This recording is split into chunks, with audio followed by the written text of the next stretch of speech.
Well, we started off the episode with an absolutely banging tune. Right, welcome to the Chisel Sticks channel. Today we're going to be doing something a little bit different again. A lot of you, and by say a lot of you, there's probably about 5 or 6 of you out there who watched the previous video, commented and said that you wanted to know how you yourself could build an aircraft, right? So we're going to do just that, and I'm winging this a little bit. Normally I do scripted shit, so if this goes horribly wrong, I do apologise, but such as doing it live. So, first of all, we go into the build. We get rid of the tutorial thing because I've been playtesting this shit since late 2024, so if I still need a tutorial, there's something horribly wrong. Anyway, this is the sort of the default setup. So when you like hit the new aircraft button, this is what comes up, right? Big fuselage block. I'm also grossly underprepared for this, so you'll have to bear with me.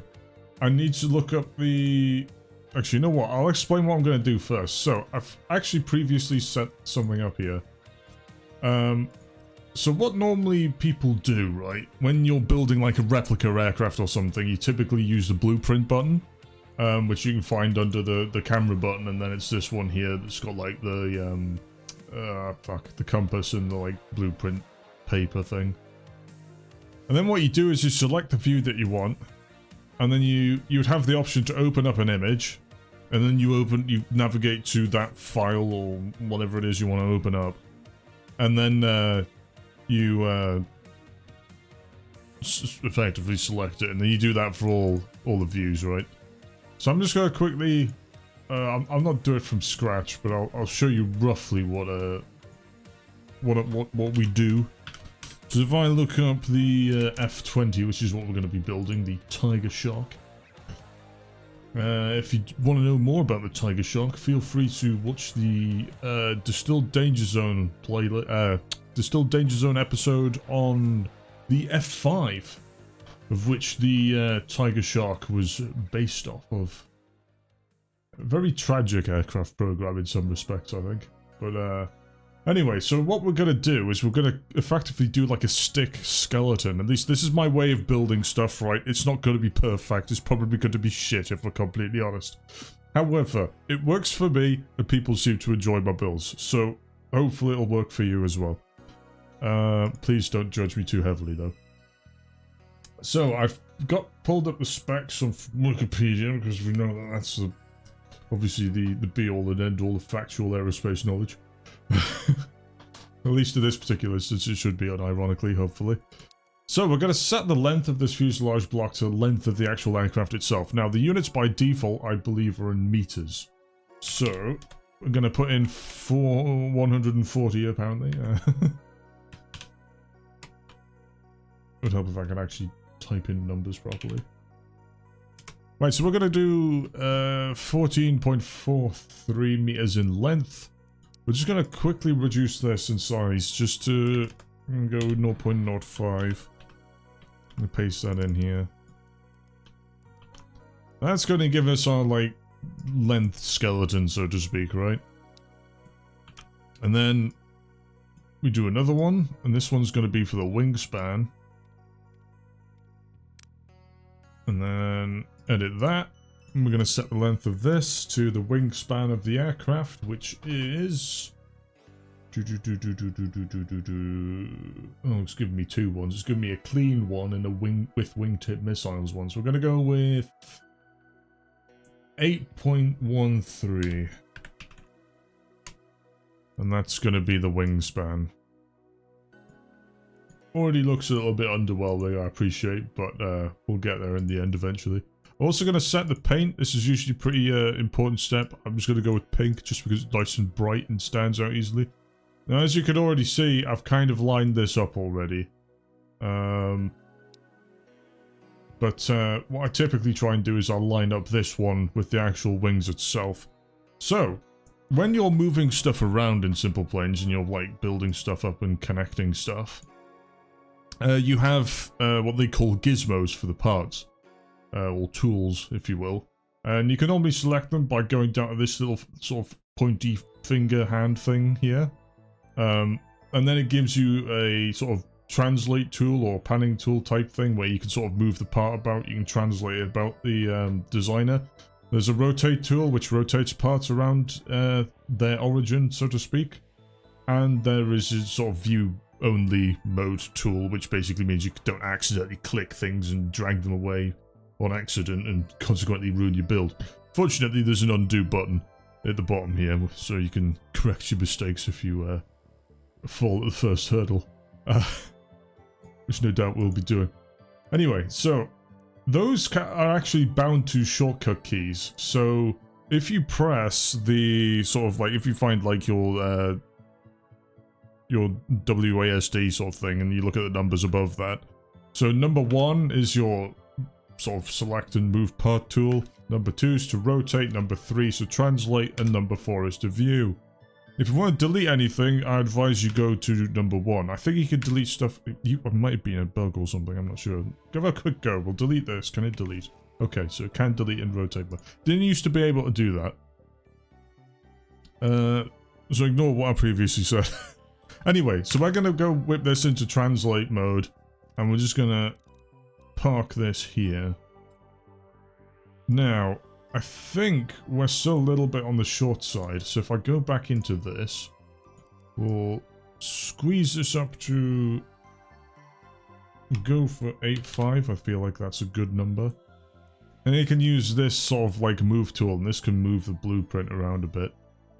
So I'm just gonna... My mouse sensitivity is quite high, but fortunately I've got a button that lowers it when I hold it down. Now, one thing that you will notice about some blueprints, and you can kind of notice it on this one, is that just because you've lined it up nicely at the back doesn't mean it's going to be lined up nicely at the front. Your mileage will vary depending on what blueprint you use. Some are just completely just ass backwards and just, yeah. In this particular instance, I think we're going to be okay, but time will tell. One thing that I am noticing, though, is that this wing is extending over into the missiles, which... And given that I've been given 2 different wingspans, makes me think that might not be completely accurate, but... We're going to go with this for now. It looks passable. It looks like we can build something from this, right? So from there, we're going to copy the width. We're going to go to the right one. Of course, I've already added mine in. I'm going to paste in the width again, because on this blueprint, all the views are the same size. What I'm going to do is I'm going to line up this one, he says, as he accidentally drags away from the blueprint. I'm going to line up the nose with the nose of the frame, if you will. With a bit of luck, you can see that kind of roughly lines up with where the exhaust is. And then we're going to deselect that, because if you keep it selected and you go to drag and rotate your designer, you will just end up moving the blueprint around. Not a very fun time. So I'm going to do the same for the front view. Slap that in there. And we're going to zoom in. And what I'm going to do here is we're going to line up the nose again. Like this. On some blueprints, you won't have the little dot in the middle, and you kind of just have to guesstimate where it's going to be. Not ideal, but it is what it is. So from there, what we're going to do is we're going to lower the frame, now that we've got everything nicely squared up. So when you go to translate stuff, you have the option of keeping it connected or disconnected from everything else it's attached to. So if I was to move this down with the connected option, you'll notice that this pink bit here, the one representing the wingspan, will move down with it. There we go. You can also set the increments by which it moves down by via the number here. So if I was to change this to a 1 and drag this down by 1, it would move the entire assembly down by 1 meter. If I undo that again, click on here, and I decide to just do only the selected part, then it does that. It just only moves this part about. So that gives you a pretty decent idea on what you can sort of do with the translate tool. Rotate tool, similar sort of thing. The red, green and blue represent different axes. And it obviously tells you the rotation of that part in the X, Y, and Z here as well. And similarly with the translate tool, it gives you the X, Y, and Z coordinates there too. All fairly basic stuff. Kind of reminds me of like similar sort of CAD programs and stuff. Things like Blender, if you can call that a CAD program. I generally do because you can do 3D modeling in it, and my definition of CAD is very loose. Pretty sure 3D Paint could be probably considered as CAD software in my eyes. So, now everything's nice and squarely lined up. We're going to move this down. We're going to make sure that everything's connected. And we're going to add in our first fuselage block.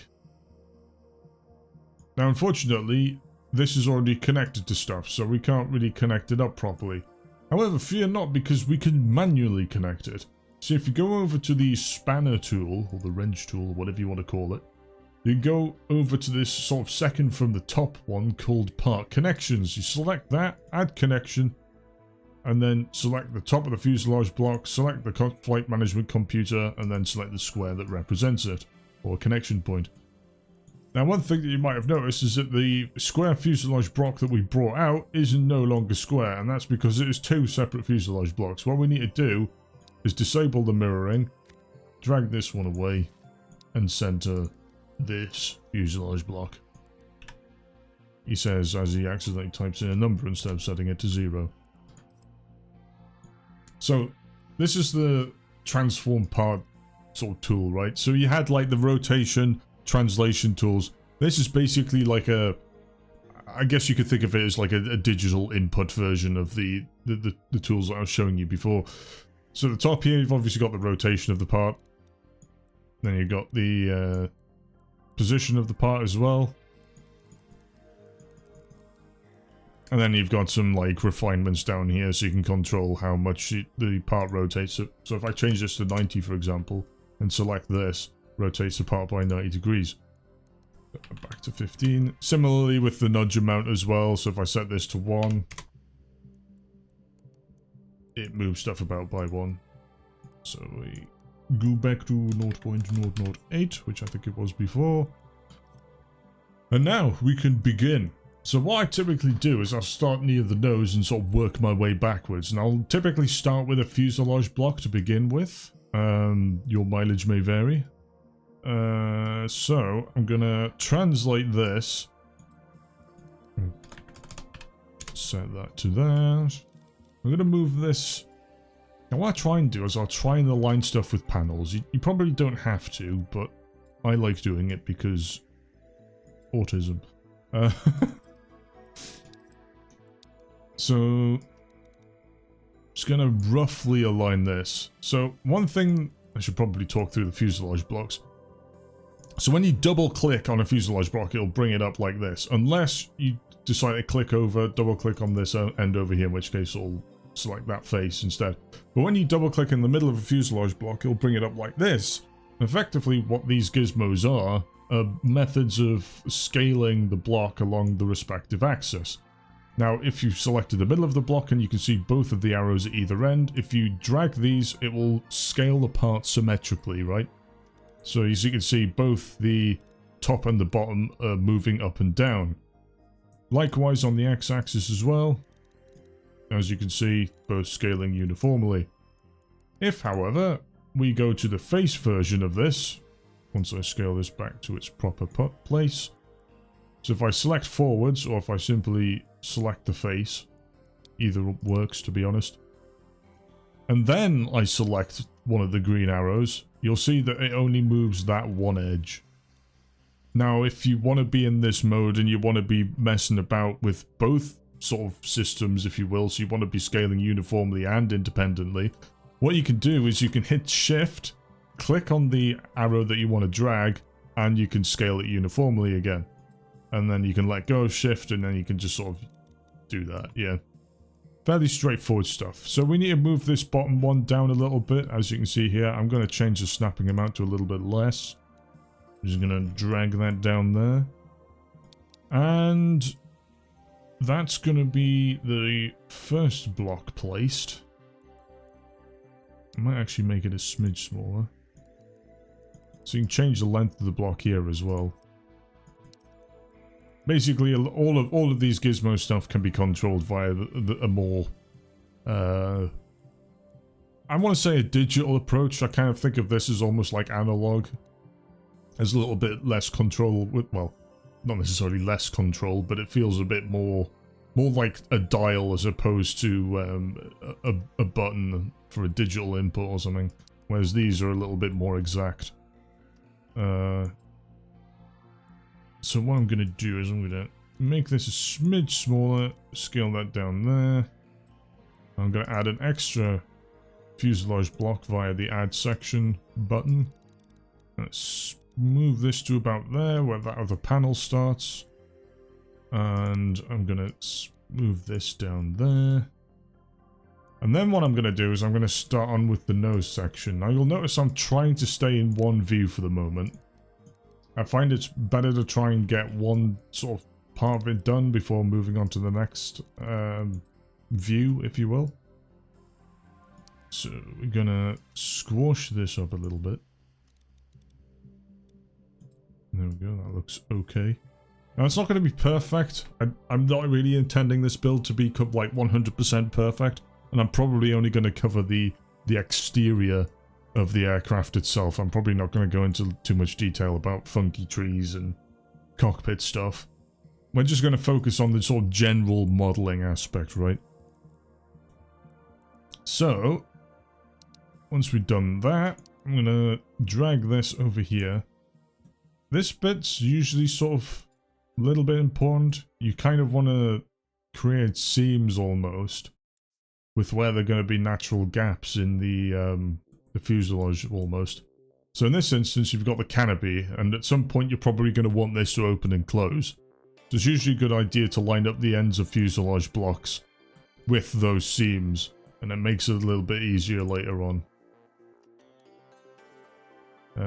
So at the moment, I'm not going to do the canopy. I'm just going to treat this as like as if it sort of continues on up here or something, right?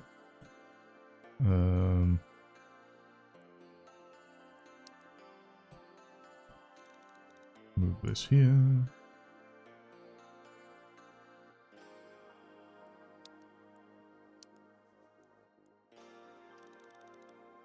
You have to bear with me. I might just be like relatively quiet. I've never done one of these before. I'm not really sure how people are going to react to it. I'm hoping it's going to be well received, but time will tell. Oh, bollocks. That's one thing I do hate, is that you kind of think you've clicked on the gizmo, kind of drag something, and then it just doesn't happen. So that actually is a bit lower than I thought it would be. Okay, so that looks okay to me. I'm going to drag this a little bit along here.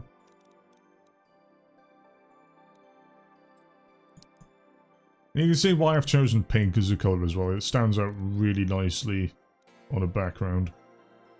Some people prefer different colours. It's purely a personal preference as to how you treat this.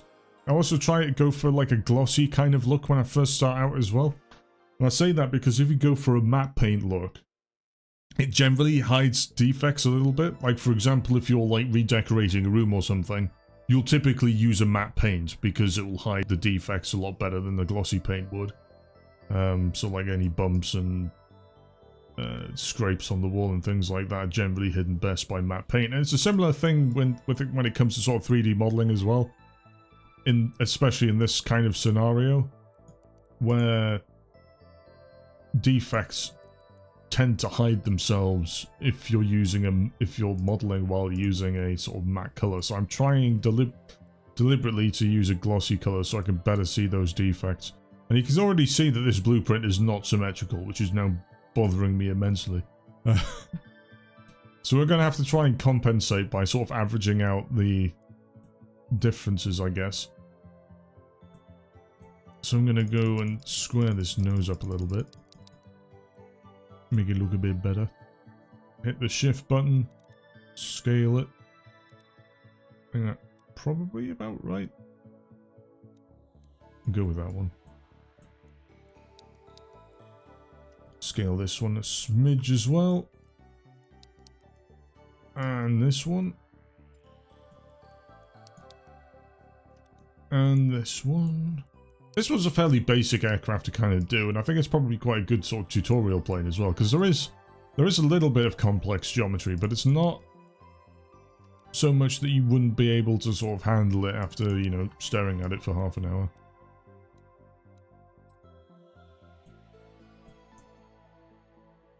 So, kind of got that nicely done.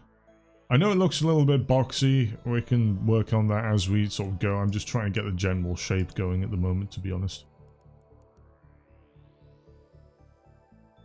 So, this is the part where I need to work out how the area ruling is being done. So you'll notice that at the back end here, it kind of tapers a bit. And that's typically a feature on aircraft that will break the sound barrier. Anything that goes above sort of Mach 1 will generally try to make use of what they call area ruling. Basically, what that is it's basically trying to compensate for the wings. So you'll notice that as the wings start, the fuselage tapers. So I think, this is going back a little while, but I think the ideal shape for an aircraft if it's going supersonic is to try and maintain an area profile that's similar to an aerofoil itself.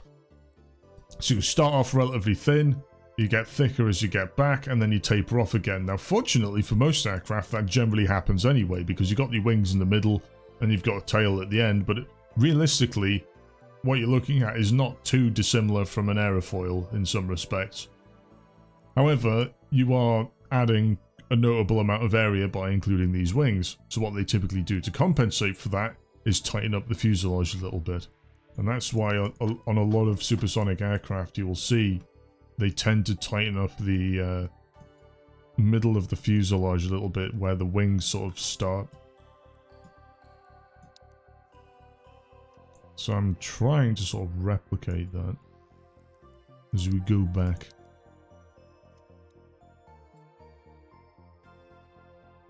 I think there's a tendency to try and like get lost in the details of these things. I try my best not to, because once you start tunnel visioning on small details, you tend to miss out on the bigger picture a little bit. Right, so I think we... Excuse me?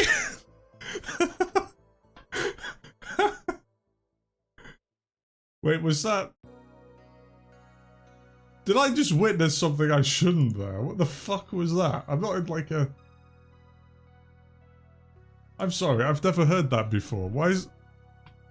I'm gonna pretend I didn't hear that. That's great. I love that that's a meme. A fuselage. Okay, so... This is the bit where you kind of want to start rounding stuff out, because this is where the engine is. The engine exhaust is obviously round, which means that everything's going to start being like a similar sort of size now, right? At the back, so it's going to be as tall as it is wide. So I'm going to start working backwards here. I'm going to maximize the roundness. So you got these little tabs here. So in the beginning, you have like the option to sort of like sharpen up fuselage collections and things like that. So if I do that and click off, you can see it's kind of sharpened it up, I think. There we go. So you can sharpen up the seams if you really want to. Generally, I keep it on smooth. Smooth just looks, well, smoother. Sometimes you don't want that though. Trapezium. Kind of does what it says on the tin. Kind of pinches one end and expands the other. And you obviously control that by percentage as well. But you can go into decimals as well, so you can have like, at least I thought you could go into decimals. Like 5.5. Sadness, you can't do decimals. I thought you could. My life is a lie. So you can do trapezium, you can do rounded, you can do bulge-slider. So you can see the top of the fuselage block there. It's probably more prevalent than this. There we go. So you can see there's a notable. Which, that's really good for making flat surfaces less flat, effectively. So what you'll see on this is obviously you've got, even though it's like completely rounded in places, or it should be, I'll have a quick sneaky look. It isn't. But even if we did, you still tend to get a little bit of a flat. And sometimes you don't want it to be completely round. Sometimes you just want it to have a little bit of roundness.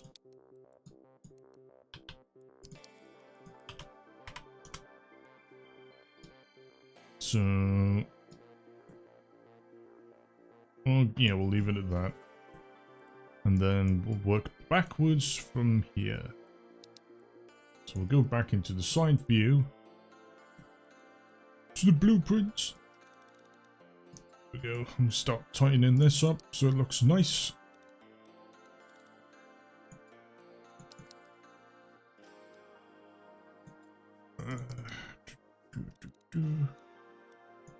I might just speed through some of this stuff because a lot of it's going to be quite sort of repetitive and audience retention's bad enough as it is.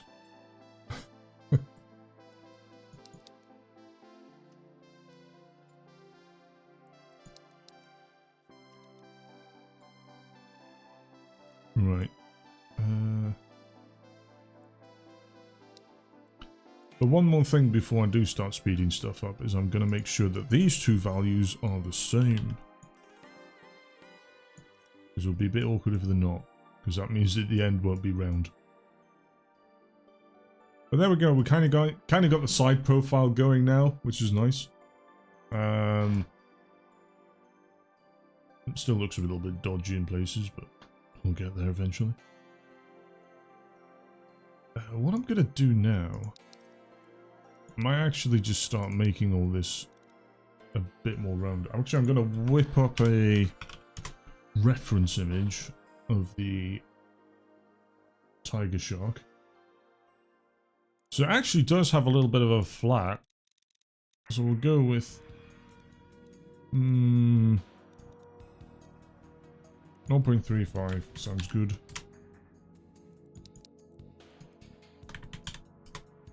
And we'll just do that along here.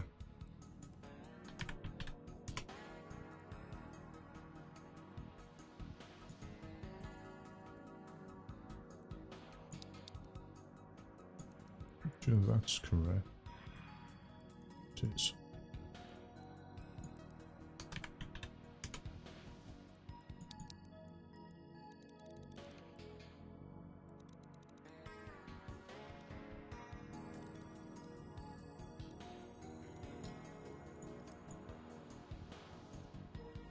There we go. Slowly going places. Now, what you want to do with the actual cockpit itself, you're going to want to change these fuselage blocks to hollow. We're going to do that with that one and this one. And we're going to do it with this one as well. And that's important because you won't be able to do a proper cut into the fuselage and get a nice cockpit area unless you do that. So if I was to change this to a solid, you can see it blocks it out and you no longer have a cockpit. So we're going to add that in there. And do the same here. I know there's going to be a little bit of scaling going on, right? So I'm going to drag this up a little bit. Try and get this sort of there. Similar with this portion here. And on the F-20, it kind of looks like it curves in a smidge before it actually gets to the canopy. So it looks a little bit similar to what we've got at the moment. I'm going to fix this abomination up first, though. Because I think that's about right. And then as we work back, I'm going to round these out as well. We'll probably change this as we go. I tend to treat design of this sort of thing as like almost keep it fluid. Because as you go along, you'll pick up new things and new details that you previously hadn't noticed or didn't take account of. So what I'm going to do now is I'm going to... Oops. So when you right-click something, you can duplicate it, but it duplicates the entire assembly. However, if you hold down Shift and then right-click and drag, then it brings out only that part. So what we're going to do is we're going to create a negative of the previous one. So we're going to cut this all the way from the bottom, and then we're going to cut this like so. Hopefully that should just slot in there. If it doesn't, don't worry too much.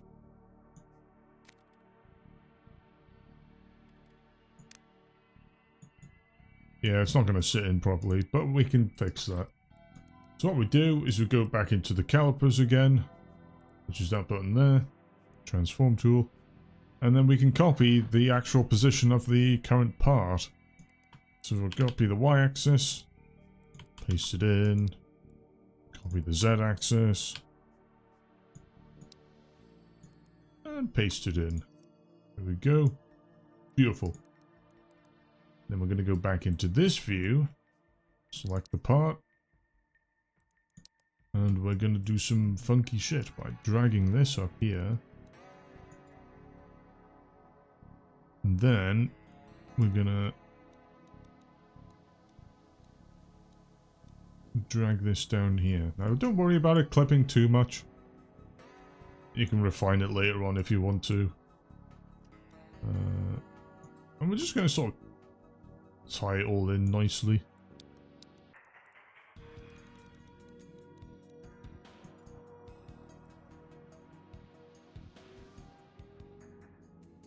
That looks relatively okay. I'm not sure how I feel about this looking as it does. I feel like the needs to be more rounded. There we go. Looks a bit better. It's quite difficult to sort of gauge what the Tigershark's actual canopy shape is. I'm trying to work out if it's like slightly bubbled or not. It doesn't look like it is, but I could be completely wrong. Anyway, we're going to go with that. And just going to add section. And we're just going to build up the canopy now. So we're going to take note of points where the lines seem to sort of change direction a little bit. So you can see it goes from like an incline to like a flat. And we're going to try and replicate that by bringing this in a little bit. And I'm going to drag this up. And then we're going to cut that in and there. Just going to keep going along.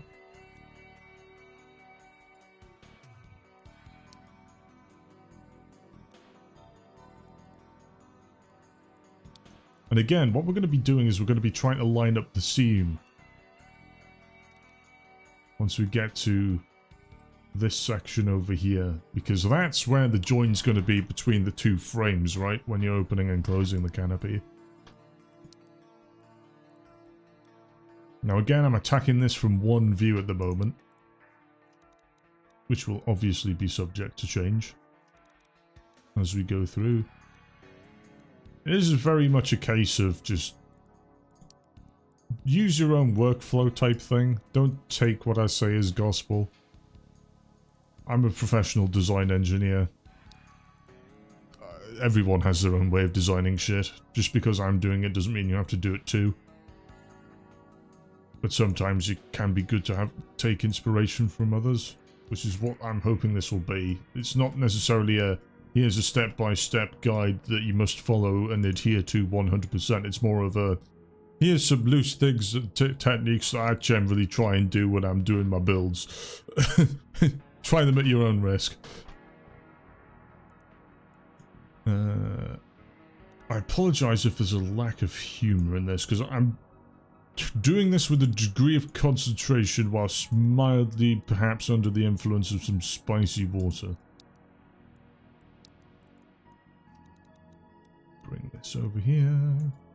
Drag this down. I might actually overshoot this a little bit. Just because I know it's going to get hidden inside this fuselage block anyway. Right, so... I'm going to shift select. Make sure that's all nice and rounded still.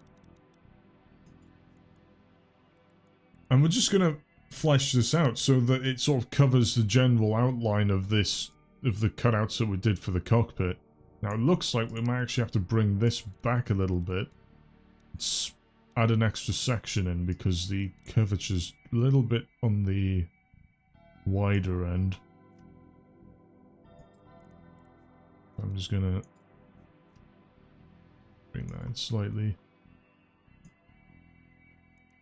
Which means I'm gonna have to go back into this view. Drag this down a little bit. Add in another section.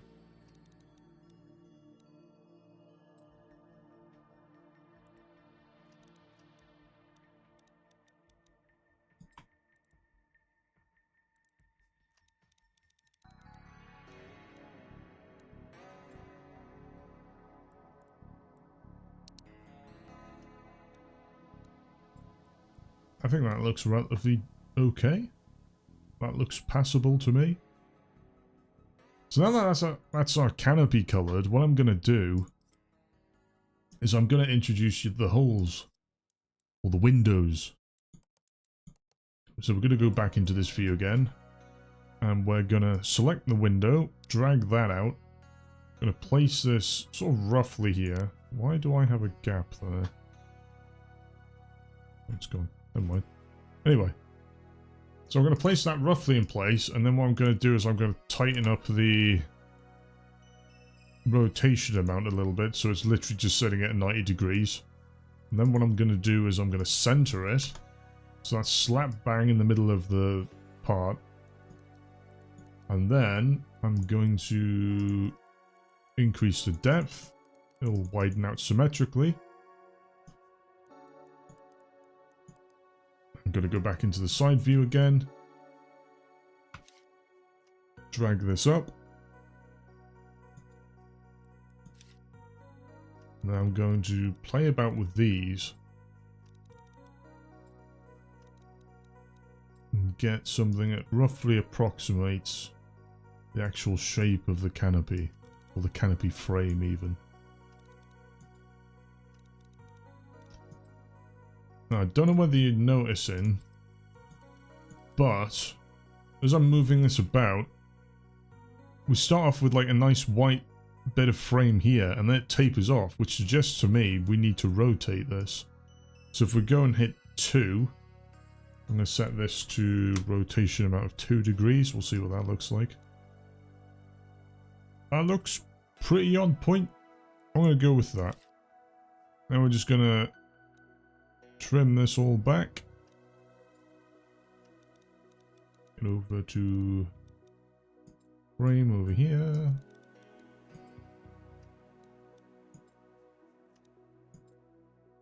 I usually try and leave a little bit of a rad on. Some people, when I say rad, I mean radius. Some people like to sharpen it up completely. I like to keep a little bit in. We'll go with 20%. Kind of looks a bit smoother to me. So that's one pass done. Actually, what I'm going to do here is, if you want to increase the efficiency of the part, you can actually specify targets for it. So at the moment we've got multiple targets, and that basically means that anything and everything in this designer is a target, and that's not massively efficient if you want something that's going to be performance effective, right? So what we're going to do is we're going to select that so it says custom, and then we're going to hit the plus icon, and we're going to select the blocks that we want it to target.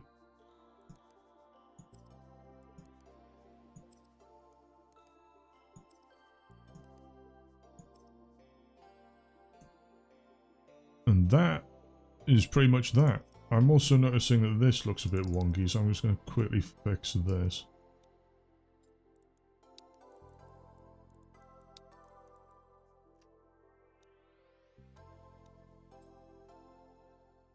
Still a bit. Don't know. Barely noticeable if it is. Just leave it. Leave it at that. No one will know. He says. Hoping nobody will know. This also looks a little bit on the flat side, which makes me wonder if I need to drag this down a bit. If I drag this arrow, you can see it like increases the flatness or decreases the flatness. We'll go with that, I think. We'll drag this out. And then we'll do the same with this bit.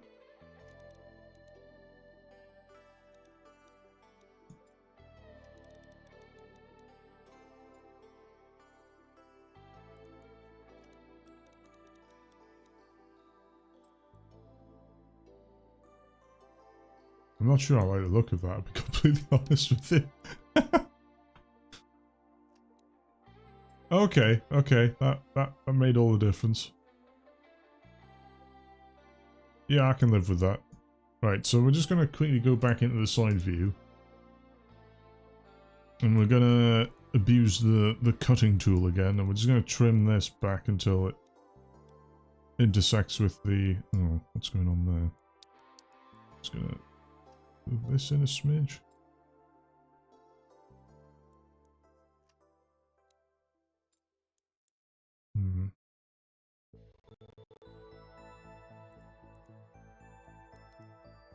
By reducing the... It's not going to look right, is it?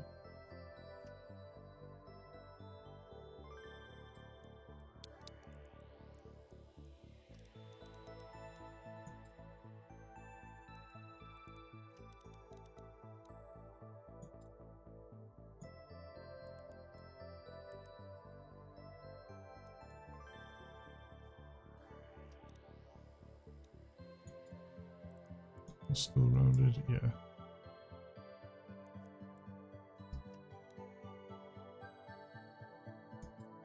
I'm gonna go with that. It's not 100% perfect. I don't think it needs to be any more perfect than that.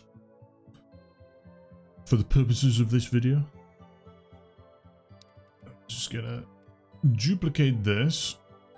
Actually, you know what? I'm gonna create a new window thing because that's already got a rotation thingy applied to it, and I don't know if it will keep it in as one or not. Sorry, I rambled a bit there and realised it probably made 0 sense.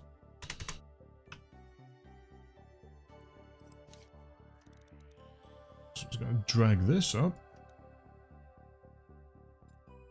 Increase the depth again until it encompasses everything. So you can see at the moment it's cutting into the fuselage, which we don't want. We want it to target specific points. That frame looks really thick. I'm going to take a little bit of creative liberty and I'm going to cut that back a smidge. And then I'm going to select the parts I wanted to target. You can do the same with decals as well. That also makes the your builds a lot more efficient.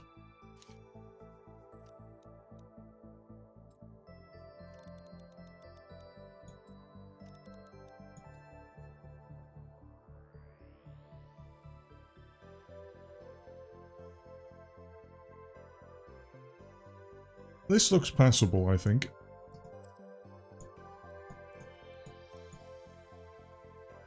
Now sometimes these can get in the way, and what you can do if you go into the camera tool, you can then toggle the cutting outlines, which in this case gets rid of the little window thing as well. So now I can't select the windows anymore. But if I toggle it back on, you can go back and select them again.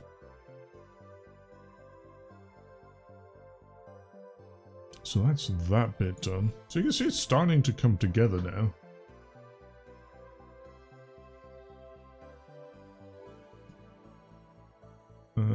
Try and think what would be best next to work on. I'll say the intakes. So I'm going to drag this out. It is hollow already, obviously. And toggle it back to solid if we ever need to, which I don't think we will, at least not quite yet. We're going to go into plan view. We're just gonna nudge this about. Get it roughly where we want it to be.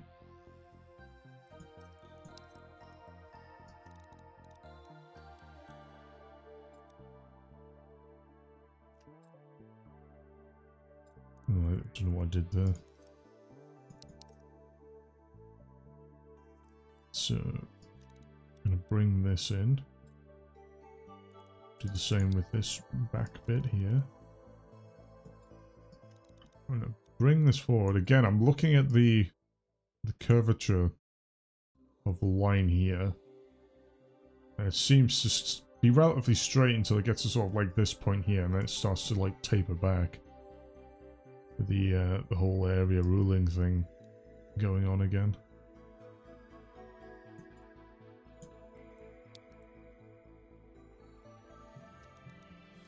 Because it's a curve, I'm going to add a little extra section in as well.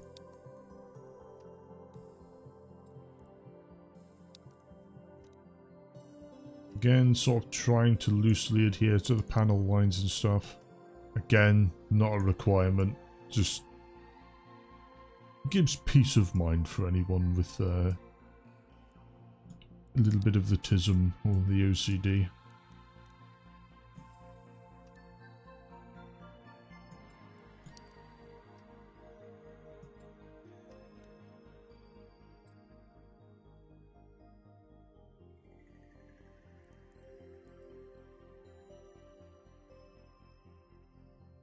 I'm also trying to look for opportunities where I might be able to save parts on things. I'm not really seeing much in the way of said opportunities at the moment, though. I was kind of hoping that I might be able to combine them into one block along the center, because obviously this is going to be symmetrical at some point. But I'm looking at it, and it kind of looks like it's kind of got a curvature on both sides of the intake. Like, so you got a bit of curvature over here and a bit of curvature over here. You can't really replicate that with the with having like a general center block to replace two of them.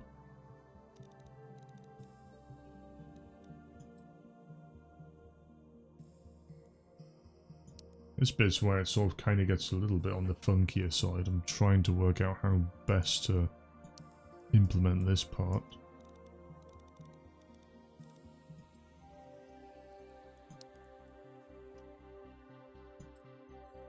Because this needs to merge back here with the engine. So that's going to be...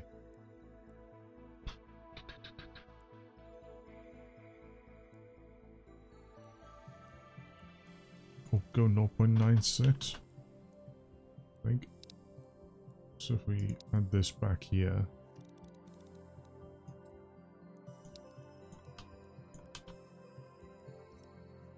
I'm going to try... and line this up.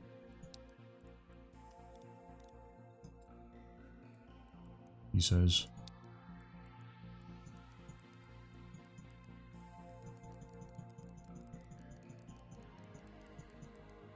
It's just coming out of that end now.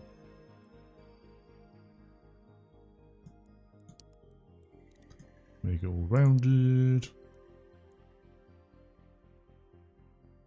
I'm going to leave that like that for now, just so I can work on the actual side profile a little bit. Now this is the awkward part, because obviously we want to do the intakes and we want to set up the intakes properly. However, we can't see them. Fortunately, SimplePlanes 2 has an X-ray mode, which is pretty useful. So again, going into the camera tool and then selecting the little fish bones thing. And then, from there, you can play about with this.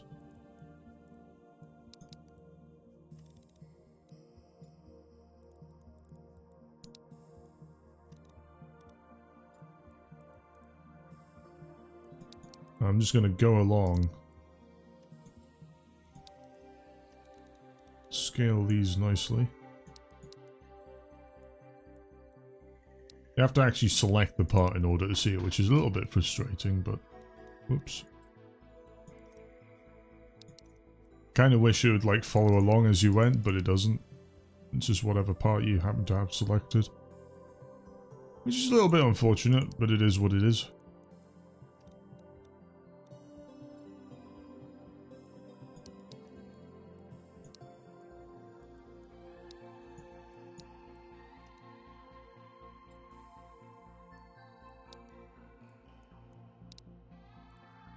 Oh, that's already lined up beautifully. A bit too.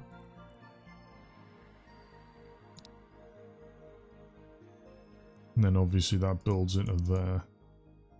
So I'm going to move this into there, move this up.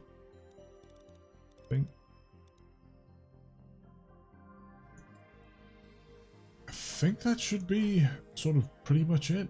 See what that looks like. That looks decent. That looks passable, I think.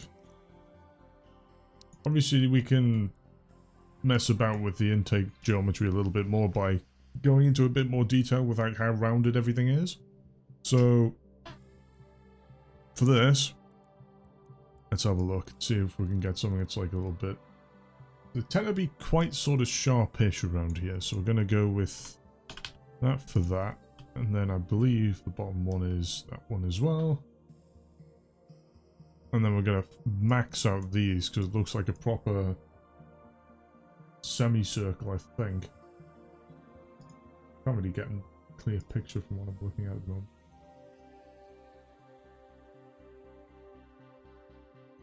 Kind of looks a little bit like that. Maybe it's not quite as pronounced.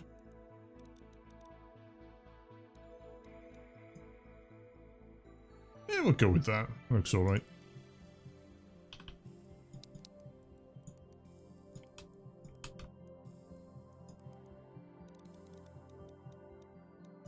I think these were about 0.1, weren't they? I try not to use stretch. There is places where I do use stretch because rounded doesn't seem to quite do the same sort of thing. But I tend to try, where possible, to avoid it.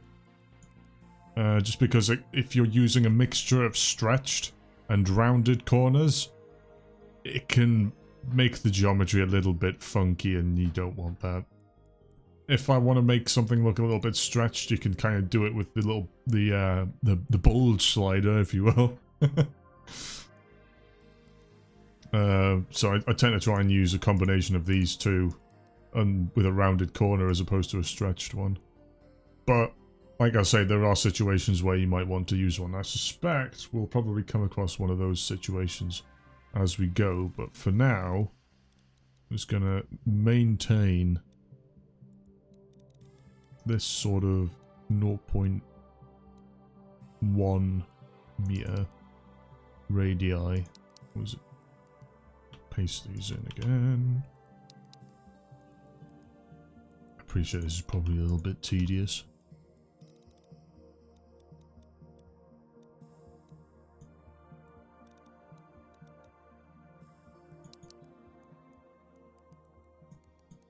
Keep accidentally hitting the wrong button.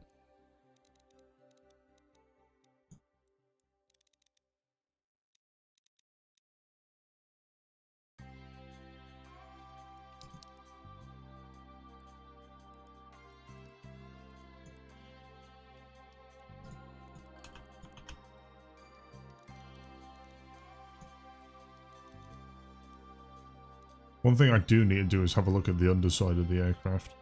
Make sure that's not looking too funky, which it is, obviously. So I'll have to try and fix that up at some point. But for now, I'm focusing on the intakes, which don't look too bad so far. I'm quite pleased with how these are turning out, given how little effort has been spent on them.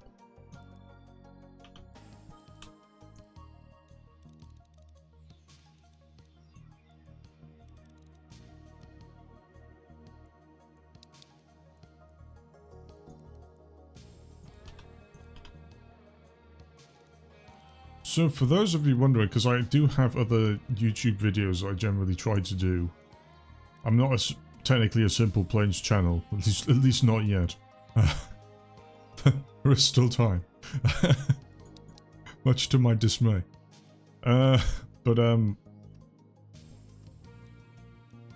My background is in aerospace.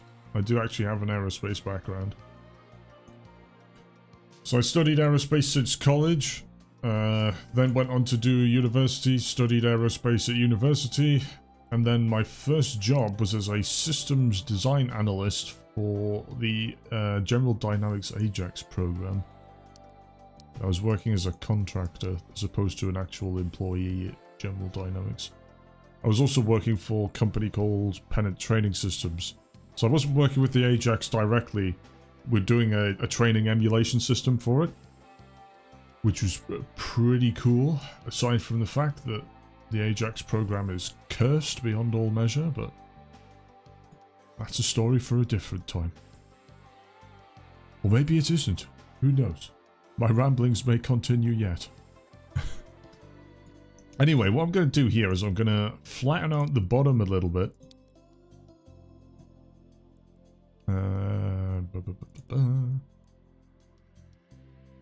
So I'm probably going to go for... I don't want to be too aggressive with it. Go for 0.1. And do the same here. We'll see what that looks like.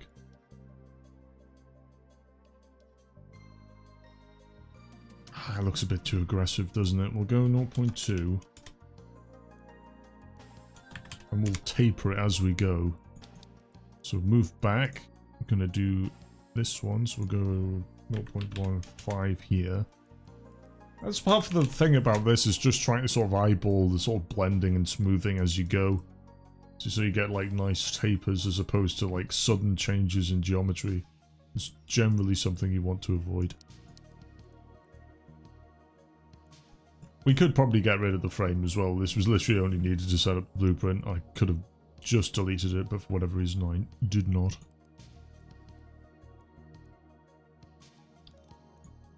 So... We'll go 0.1 here.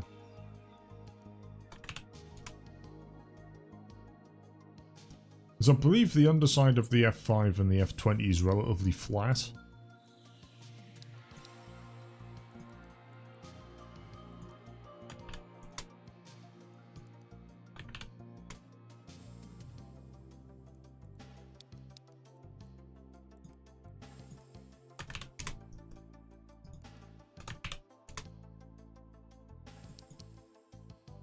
I think what we'll do is we'll not completely go to 0.1. We'll go like a halfway house. We'll go, say, 0.2 again.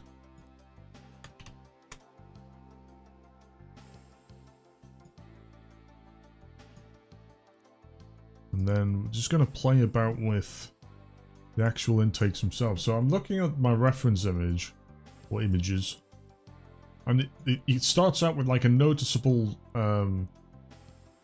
valley between the actual fuselage and the intake, and it kind of like blends out a little bit, right? So I'm going to try and replicate that, but probably to terrible success.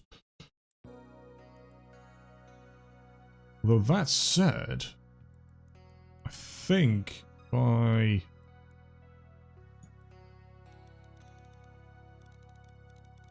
What the fuck was that doing? Nothing as far as I can tell. I mean, it obviously is doing something, but it's... Is it at the top? Have I, like, placed it upside down? Yeah, it is at the top. Okay. Of course, sorry, my mic boom was hiding the corner. For some reason I decided that guessing which thing I was going to select was better. Needless to say, it was not. There we go, so that's flattening it out beautifully.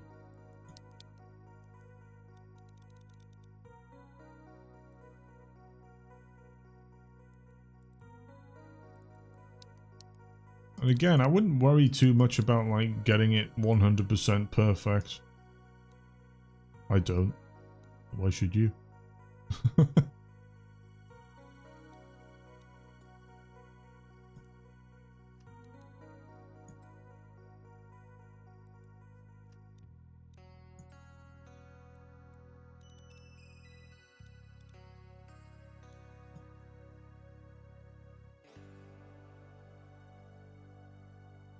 I like that. That looks decent.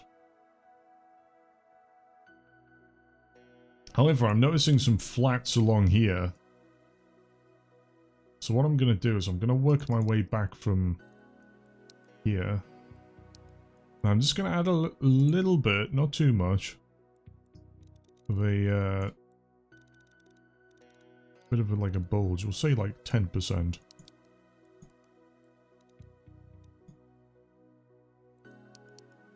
And hopefully that'll get rid of the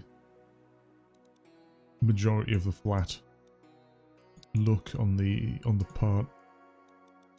Again, this is when the sort of like gloss kind of comes in handy. If I might even be worth increasing it a little bit more. We'll see what it is at the moment. You know what, I'll reduce the metallics. Get that to it's not quite what I was hoping for, actually. Maybe we just go full metallic. Okay, that's given us something to work to. Need more of a hot pink. He says as he fails miserably to get that.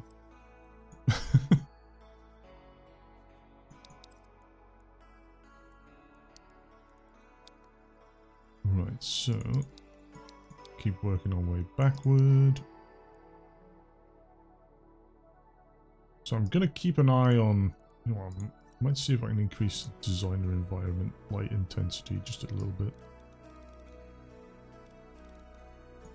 Reflections intensity.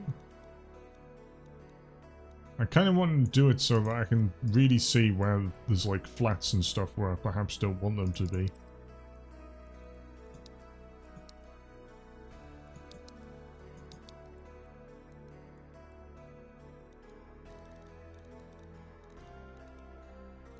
At least 10% was too small.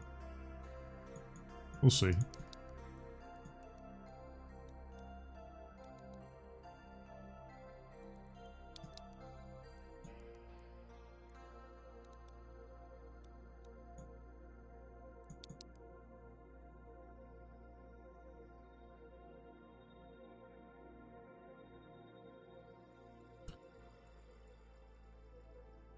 It's not awful.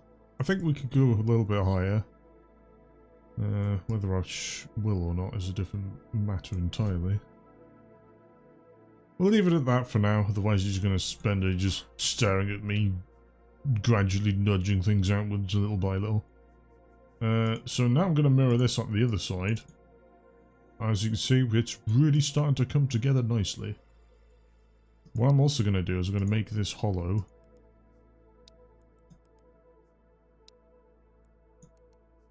We're going to think about adding an engine in. So you can see there's like little bits of like fuselage in there. I wouldn't worry too much about them.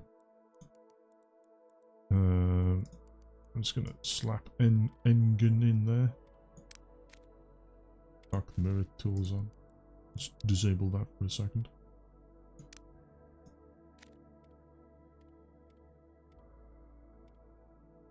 That's not going to center itself properly, is it? Right, there we go. So, there's different types of engines in this. I should probably explain what you use them for. So, ultra turbofan is like humongous airliner. Large turbofan is like your small like regional jets and stuff. Medium turbofan, basically sort of like your private jets, I guess. Then obviously military jet is for your military stuffs. And that's what we're using because it has the most important feature in the game. Afterburner. So I'm going to roughly line this up. I do love the jet engine model. It looks really good. I like the little details on. Very nice. Kevin has done a brilliant job. I'm going to reduce the diameter down a little bit. I'm going to try and line this up as best as I can.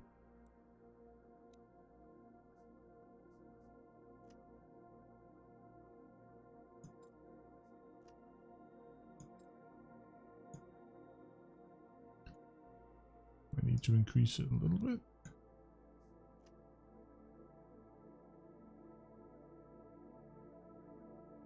A lot of people try to like make it so that the gaps are like almost seamless.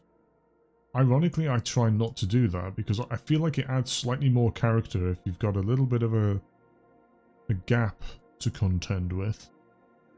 Not sure what's going on here. I wonder if I can like rotate the jet engine maybe. Didn't really improve things, did it? It did a little bit, I guess.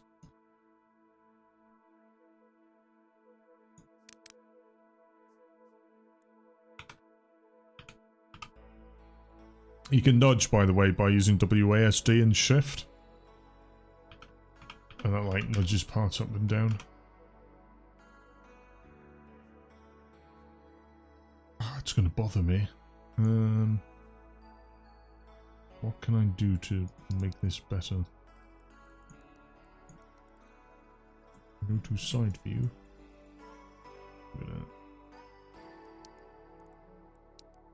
Drag this down a little bit.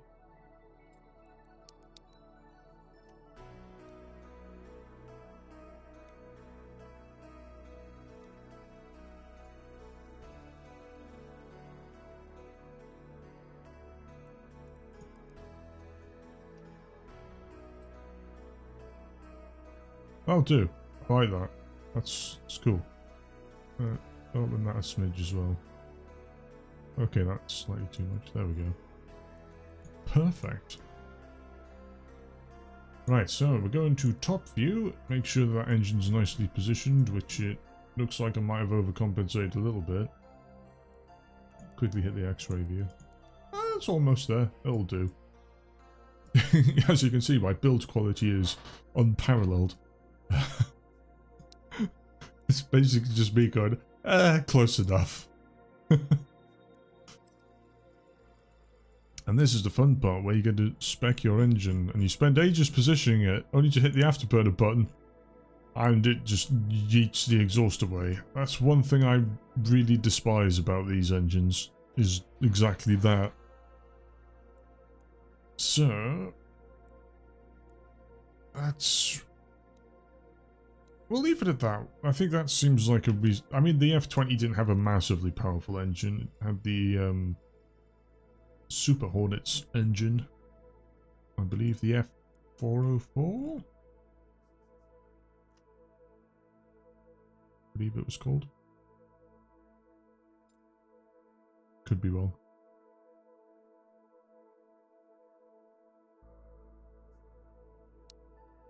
Now, as you can see, there seems to be a bit of a cutting issue here where the bits are getting in the way, and we can rectify this by simply cutting away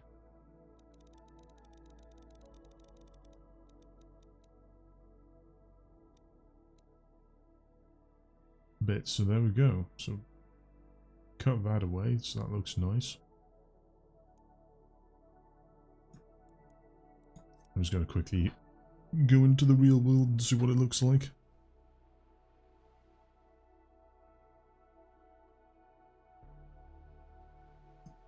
That looks pretty passable to me. Go back into the build menu. And I think we're probably about ready to add some wings, if I do say so myself.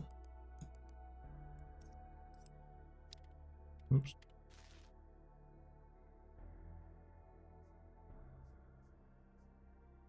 This is a weird bit here. I'm not entirely sure what to do with that. It doesn't look like it's part of the actual fuselage. It looks like it's... well, it is part of the fuselage, but it almost looks like it's an extension of the wing itself in a weird way. So I think I'm probably going to treat it as just that. So we're going to the wings. We're going to add a primary wing, because this is a very traditional aircraft. We'll go into the front view, and we're going to position this wing nicely. Just cutting into the intake, I probably wouldn't worry too much about that. We can block up the intake a little bit and add in some like holes for ducting and things like that.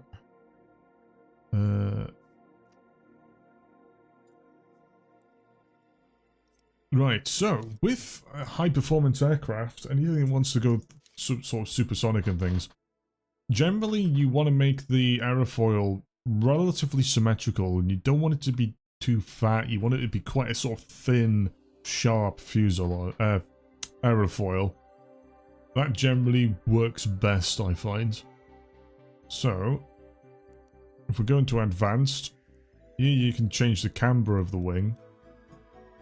You can change the camber offset. So if I give it like a nice humongous camber, and I switch to this view here and slide this about, you can see the camber moves along the length of the, or the width of the wing, if you will. Moves along the length of the aircraft anyway. Now, what you can do, what they call a supercritical aerofoil, where you bring the camber almost all the way back. That sort of emulates a supercritical aerofoil, so to speak.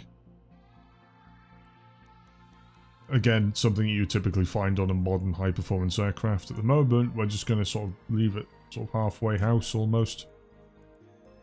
And what I'm going to do is I'm going to do the approximate profile of the wing first, because when we change the lengths and things like that,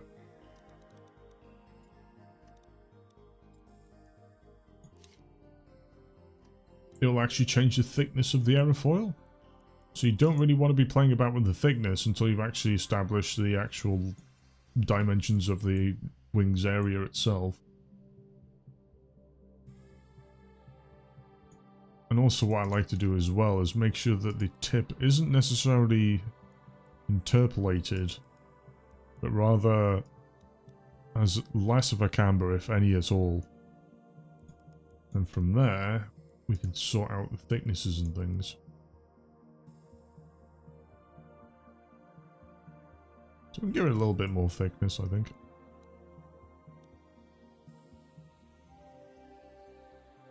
Probably give it a slight rotation as well. Looks almost like it might be rotated ever so slightly.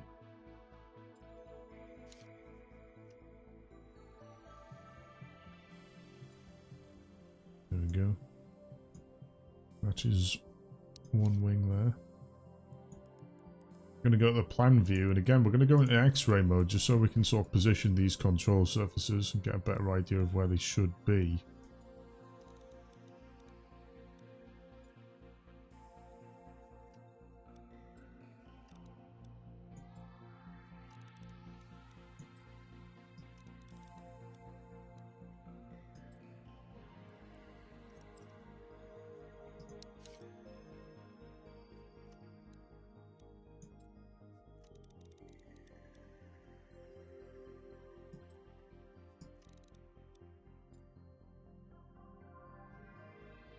Now then, this is a part that I sort of semi-struggle with. I'm trying to work out if this is supposed to be the cutoff for the hinge, or whether this is supposed to be the cutoff for the hinge. I suspect this is top one, so I'm going to drag this up here. Actually, I've just realised this isn't a proper... Ah, this is a Fowler flap. Ah, that's not what it is at all. What are these ones? Yeah, standard flap. None of this fancy bollocks. I'm going to recalibrate and go for reduce the snapping again.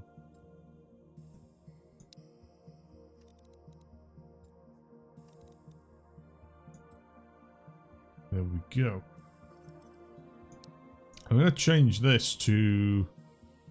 So this is a little bit of funky trees. If you want something that's going to act as two types of control surface, so for example, we want this to behave as a flap and as a possible aileron as well. So what we're going to do is we're going to clamp this. And we're going to have aileron plus flap. Except we're going to clamp the flap as well. Because at the moment, if you drag the flap slider up, then the flaps are going to deploy. Realistically, I want to when I'm deploying flaps, I want to drag the lever down. So we're going to clamp that. We're going to minus the flap, so it's inverted. And we're going to clamp that to 0 and 1. And that way, it never moves up. It can only move down. So now with the combined function, so when we're doing flaps and ailerons, we don't really want one overriding the other in ways that make the control surface deflect more than it should. So we're going to clamp this so that it can only move maximum of one input down and one input up.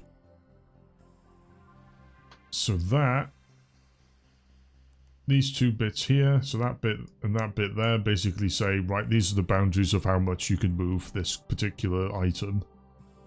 And this bit is just saying it so that the flap only deploys when you pull the lever down. So if we go into the game, and for whatever reason my flap slider doesn't exist. Have I spelled something wrong? No. Why doesn't it show up? What have I done wrong?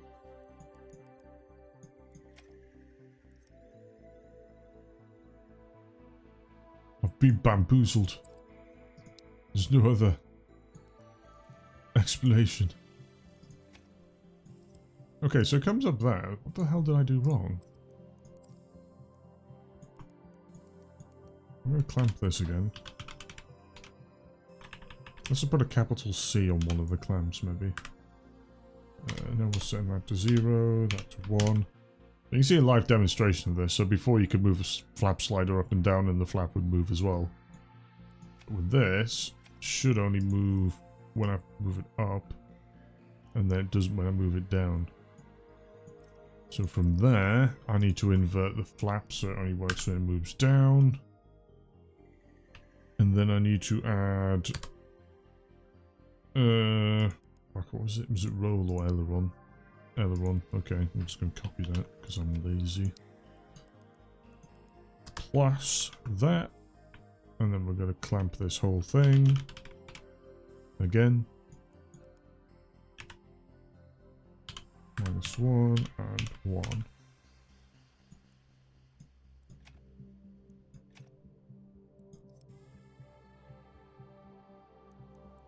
Why is it done that? That is annoying. Oh, it's because I've got to put the minus in. Right, so now when I move the flap thing down, it deploys the flaps. And then if I do the ailerons, it moves them as well. You can also apply a smooth function as well, so you can see if I deploy this, do full aileron roll to the starboard side, and then suddenly move the flaps back to their down up position, it snaps the aileron up. Applying a smooth function effectively stops that and causes it to move gradually instead of just suddenly lurching off.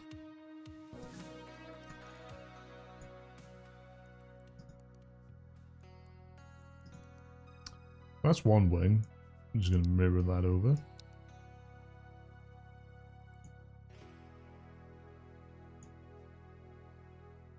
And then, let's have a look at this.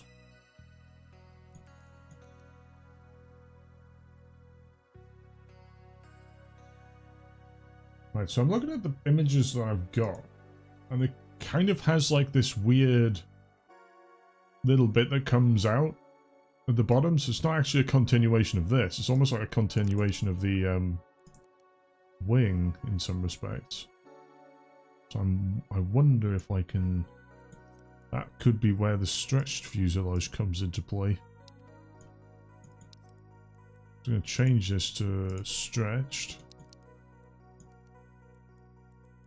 I'm just going to plonk this on here, see if we can get away with it.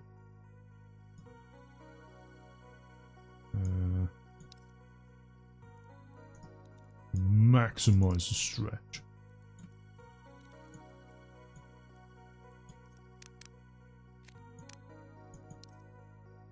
And then, so basically turn this into an aerofoil in some ways.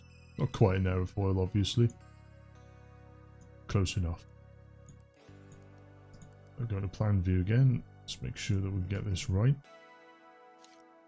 And drag this in here.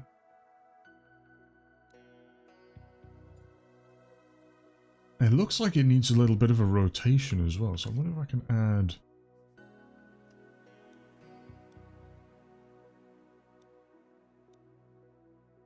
Something like that, maybe? I need to translate that out a little bit.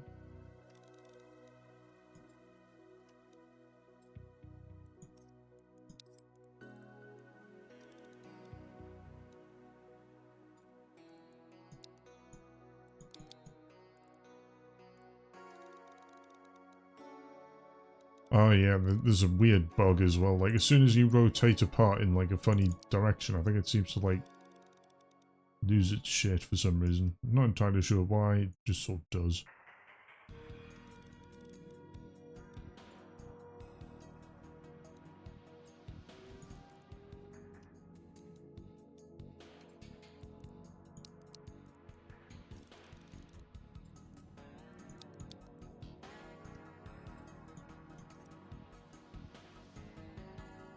Then, I think if I move this down, it should go okay.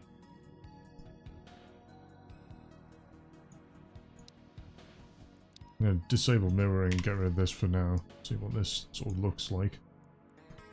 We'll go into this view.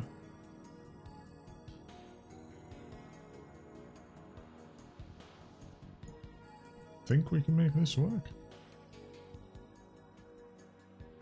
Ooh, I might have cut this block in a bit too much earlier. Let's fix that.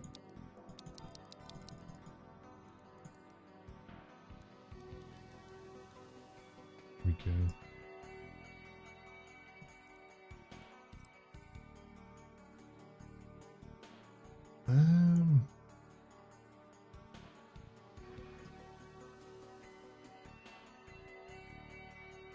I think that's probably okay. What I'm going to do now is I'm going to add in a rotator. If I can find it.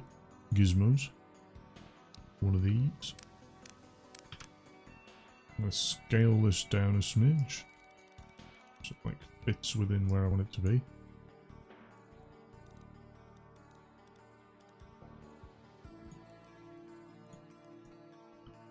Plan view. Position that so it's roughly in the middle of where I think it's probably trying to do the stuffs.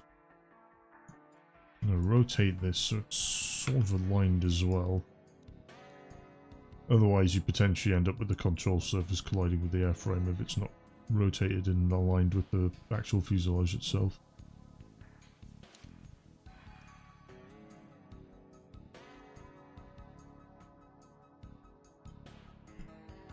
I think that's good. That looks good to me. We'll roll with that. Then wings. We just want normal wing. Plonk that on there. And then we're going to... Ooh, this is an interesting one actually. Because this bit's like nice and vertical if you look here. It's a nice straight line. This bit's obviously kinked off to one side. So I think I might actually need to be a bit cheeky.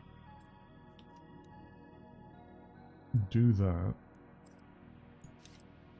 Squeeze this down here. Move this over here.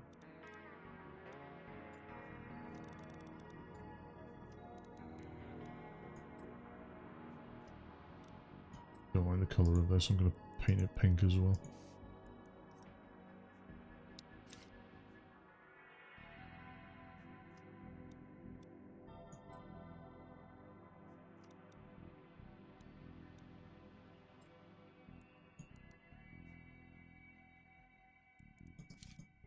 This is obviously symmetric as well.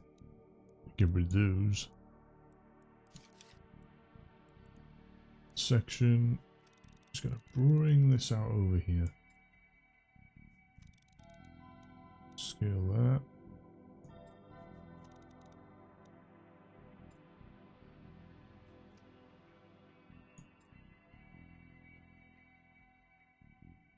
That looks decent. I'm happy with that. That looks like a thing. Let's see what the front view looks like. So it obviously comes out, the actual tail, or the elevator comes out down here, so I need to rotate this a little bit. Let's go back to front view. Do a little bit of a rotate. Beautiful. It's basically perfect.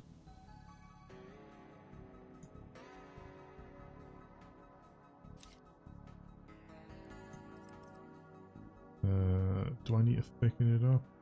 I don't think so. I think that's looks passable, I think. And oh yeah, I remember why that's a thing. Okay. I forgot to mirror the bit that I said I was going to mirror. Oh, bollocks. Fuck's sake. No! What? Just casually crashing out over the designer. Why does that delete that? Infuriation sets in. Right, okay. That's that bit done.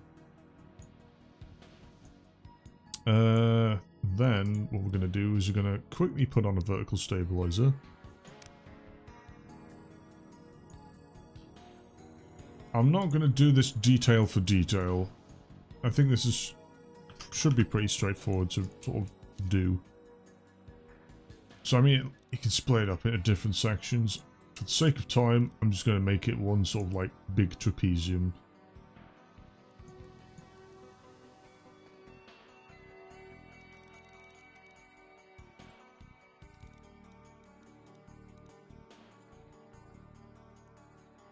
And then obviously change the rudder. Go back into X-ray view again to align the control surfaces.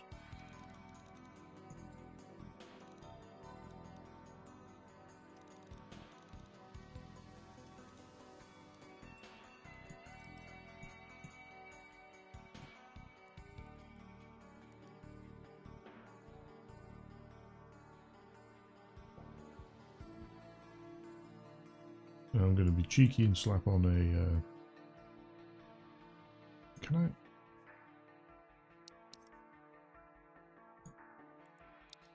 This feels like it needs to be sharpened up a bit, doesn't it? Can I get away with that?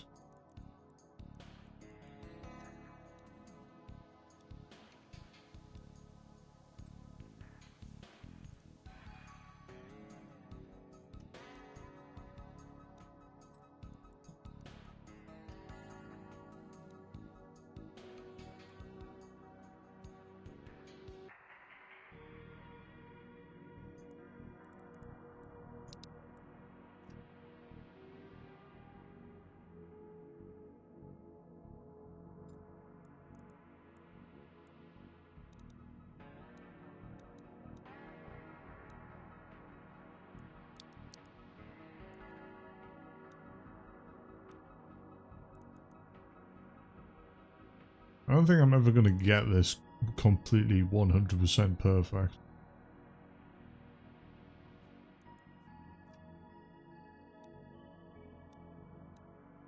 I'm going to try and favour the actual main fuselage itself.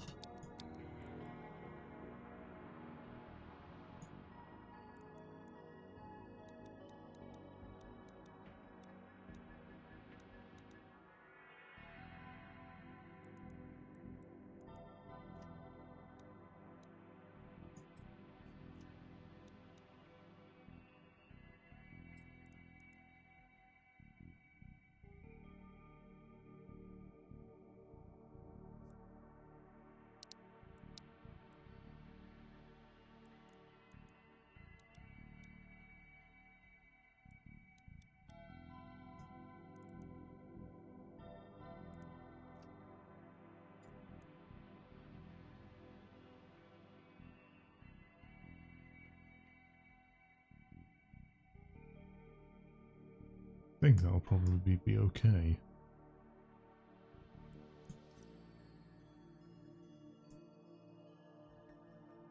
Again, this sort of thing could be tidied up later if I was to hide like this block, for instance. And then put like a whole duct through going to the center. That would work, and then it'll probably hide the bit of wing. I'm just going to leave it as solid for now, because we can always cheat and paint it black and everyone will assume it's just a big hole.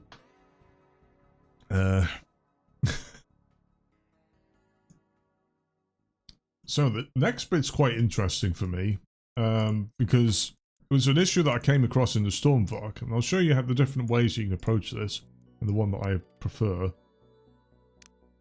So normally, so the F-20 has what they call sort of leading edge root extensions, which sort of help with higher angles of attack. So for like maneuverability purposes.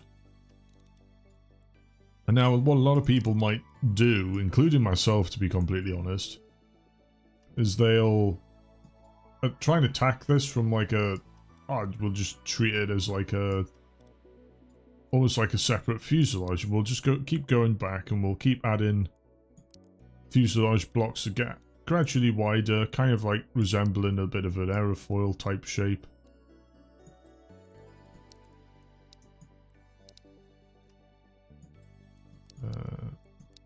Just keep going.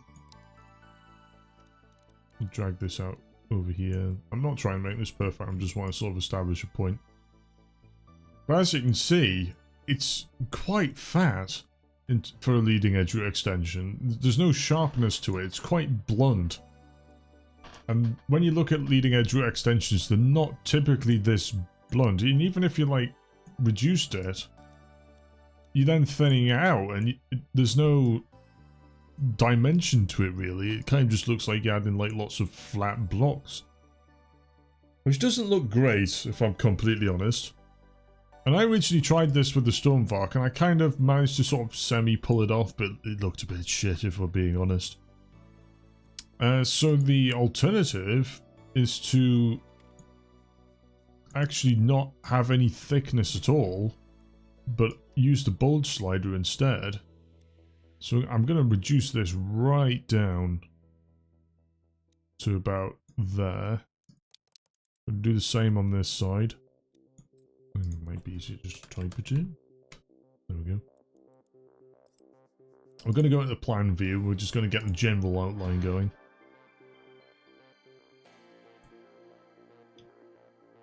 So what I'll typically do is I'll cut it in half, and that way it makes it easier to line things up. So I'm just going to slide this over so it's at 50% position. Same with this one. And then we're going to line up the outside bits. I can use a cut tool and stuff from here onwards. If you're concerned about things being in places where they shouldn't be.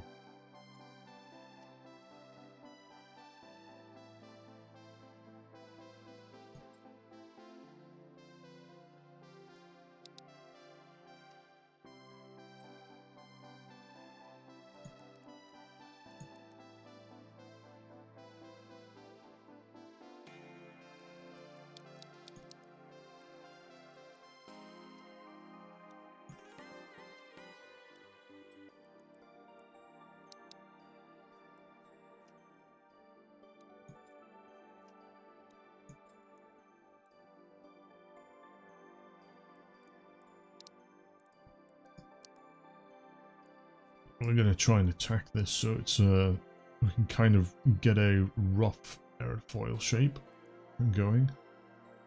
I think you can see from this, even this looks pretty shit by itself, let's be honest. But that's when the bulge-slider comes in and saves the day. But we're not quite there yet. Add this bit in. Nudge this over about there. Add in one more section. That will do, I think.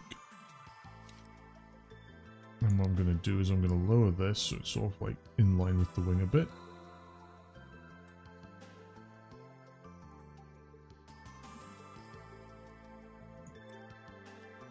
And now we can piss about with the cutting tools.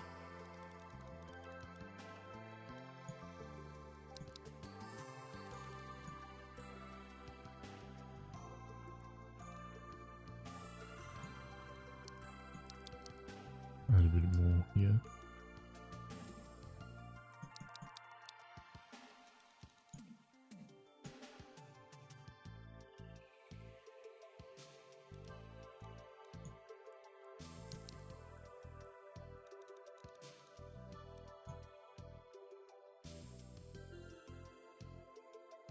So that looks passable, I guess. in the grand scheme of things, it probably doesn't look too out of place.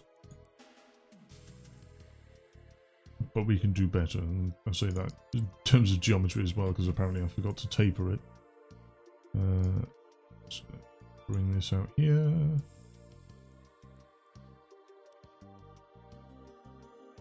Wait a minute, I didn't taper that symmetrically. This is all I needed to do. There we go.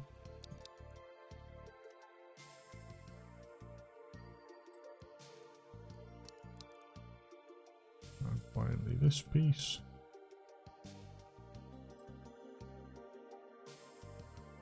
Looks good. Right, so you can see that it still looks a little bit flat, a little bit uninteresting.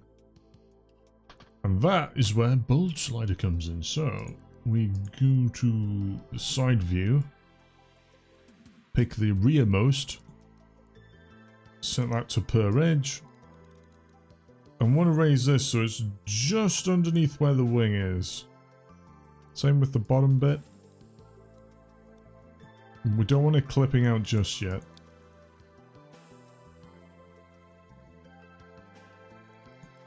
Do the same again here. So we're trying to get like a relatively natural transition. You might end up playing about with this for like a little bit, because you never really get it right first time round.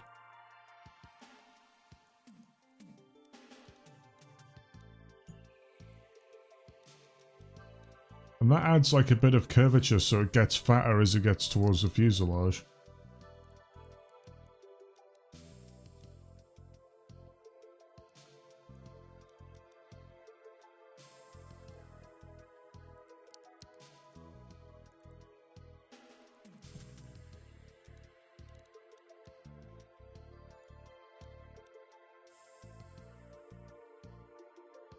Right, so there's a dip here that we need to fix.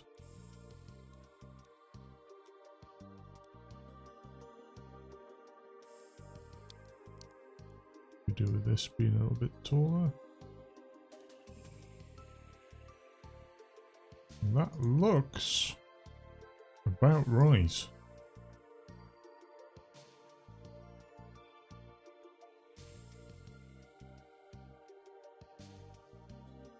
Apart from this bit, which I need to fix.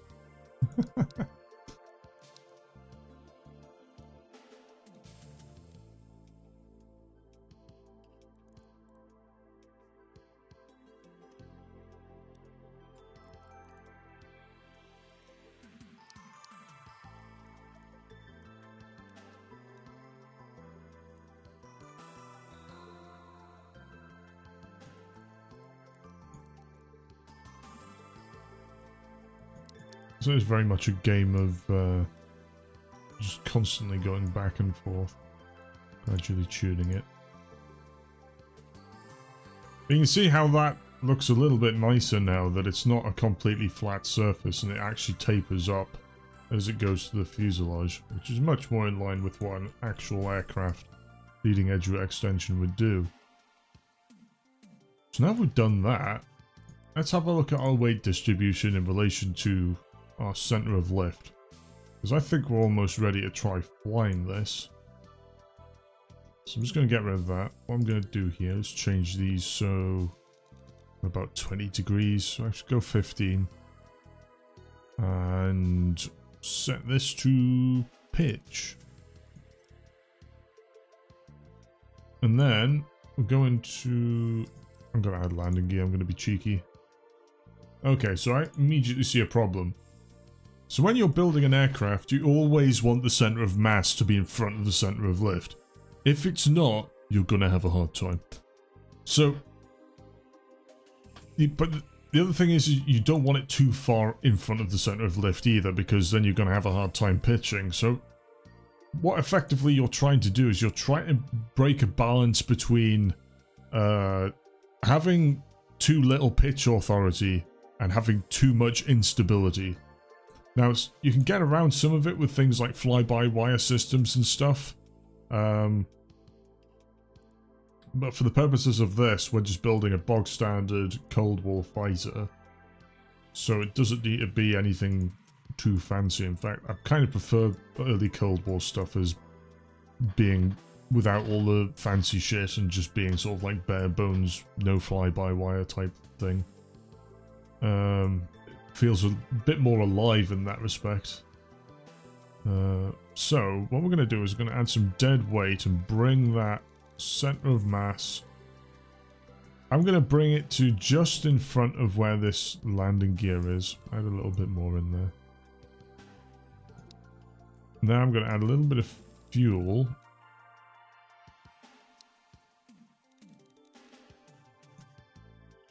Might add some into the wing as well, actually.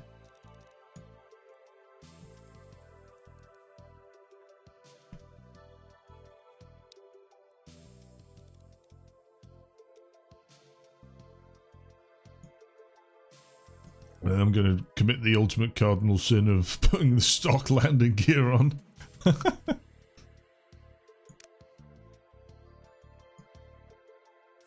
I personally don't care though. We were supposed to actually get like a better landing gear, I think. Or at least a better landing gear setup at some point during the actual playtest, but it never really materialized. It is on the wish list, to-do list thing. But as of yet, I thought it was almost guaranteed, but I'm starting to question whether it is now or not. This needs to be rounded off a little bit, I think. Again, it's about smoothing out. If this was matte, I probably wouldn't have seen this.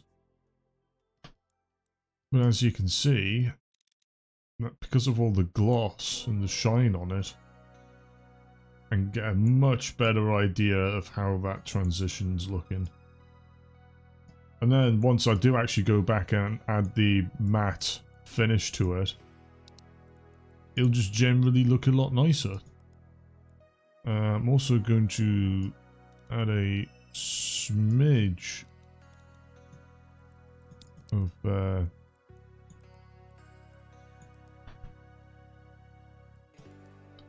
bulge to these parts.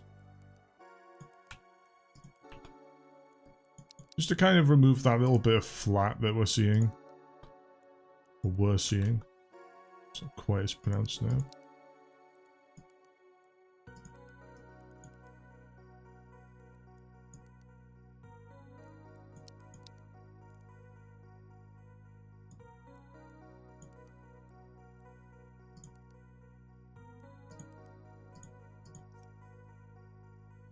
There we go, that looks a little bit nicer. Let's go and reposition that landing gear.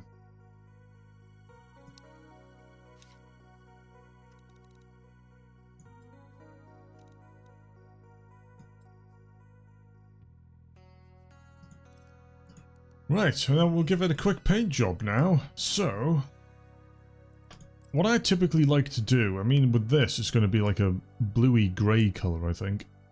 So we'll go with something like that. But with sort of aircraft paints and stuff, don't use metal unless you're actually working with bare metal. I typically keep that all the way at the bottom unless the material actually is metal. That's technically how you should do it from like a materials rendering point of view. For the gloss setting, or the smoothness, I usually set it to about 30%. It gives a nice sort of matte look, but still provides a little bit of gloss so you can kind of like see the sheen on it. I think that's approximately what you typically would expect from a military aircraft as well. They generally do care a lot about their gloss levels because glossy plane mean plane that's easily identifiable, which you don't want. I'm going to change this window color as well so it's a little bit more bluey green.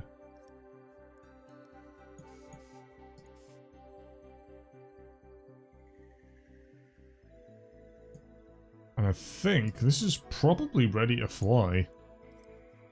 I'm wondering whether we might accidentally have a bit too much aileron input though, so I'm going to encase this in brackets. I'm going to divide it by 2, because these are technically flaps.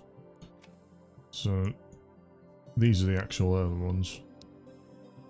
I'm going to keep that like that. Let's see how we go. Well, it's not tilted up, which is a good start.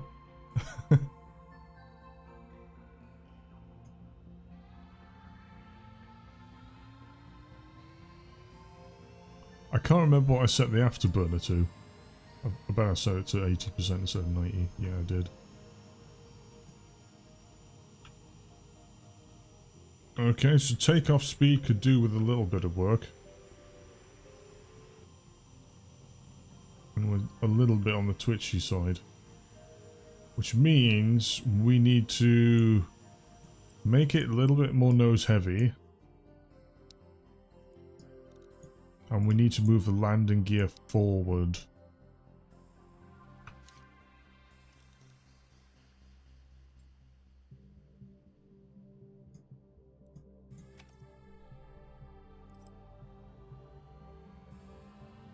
I also need to...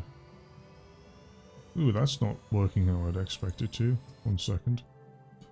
Sometimes rotators can be a bit buggy when you're moving shit about and connecting stuff up, so I'm gonna disconnect this.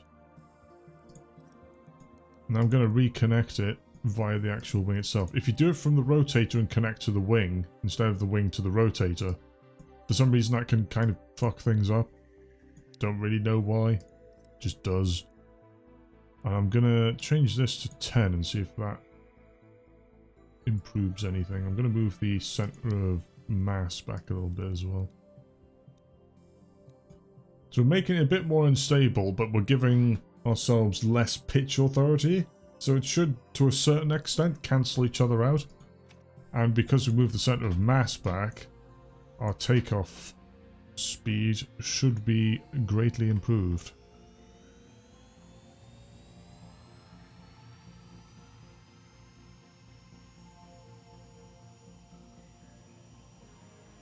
There we go.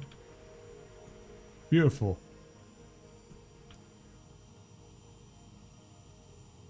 So like I say, I'm not going to go into like ultra detail or anything like that. I just wanted to show off a few of the sort of tips and tricks that I typically use when sort of making a fuselage and general airframe layout. This handles pretty decently actually. I'm quite happy with this, the first try. Need to add some trim or something though. Well, it even flies in a straight line without the nose dipping. That's mint. I love that.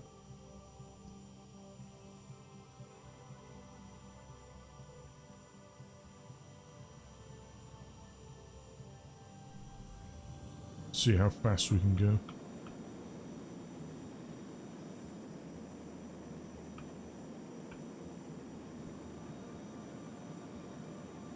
Probably move my flaps up. Oh, there we go. That's why the nose wasn't dipping. It's because I have my flaps down. Creating more lift. Yeah, so we're going supersonic. That's good. Typically, I think supersonic speed's about 760 miles an hour at sea level. So we're obviously going... Well, we're going above 760.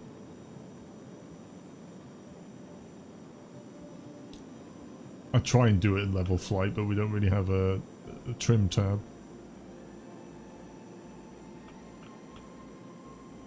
But yeah, for minimal tweaking and stuff, this is pretty good. I'm pretty happy with this. If there's like anything that people want to know a little bit more on, whether it's things like funky trees or like sort of cockpit detailing or just detailing in general. Maybe it's like texturing, paint stuffs. Let me know if there's any interest or appetite for this kind of thing. We'll happily delve into a little bit more detail. But for a first try at making this particular aircraft, it went pretty well. I wonder if I can land it. Probably not. I do love the flyby view. Whee!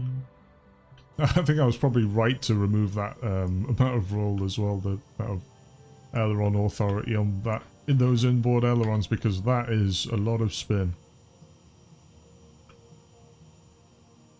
It looks so cool though. I do love the F-20. It's such a sleek sort of aircraft.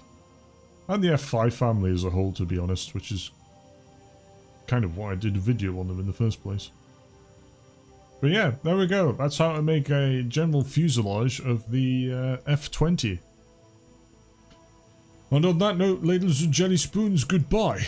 And thanks for watching.